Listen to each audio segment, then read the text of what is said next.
yaktın yıktın, sen de yanasın.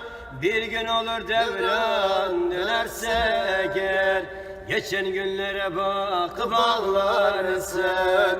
Bir daha tövbeler sevmeyeceğim, canımsın maralım demeyeceğim.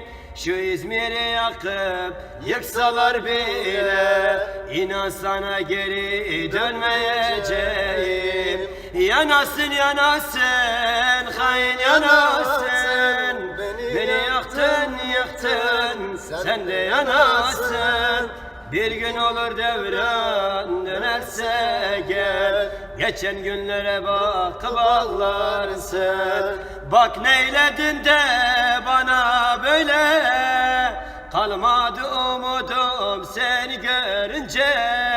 Para pulu seçtin ey zalim sevdiğim, öldürdüler beni anam anam anam. Yanasın yanasın, hain yanasın.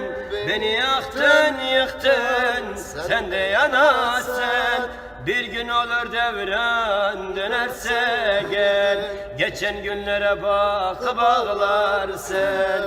Bir daha tövbeler sevmeyeceğim, canımsın maralem demeyeceğim. Şu İzmir'i yakıp yıksalar bile, inan sana geri dönmeyeceğim. Şu dünyada her şey yalan yalandır, güvenmeyin ona, ondan bundandır.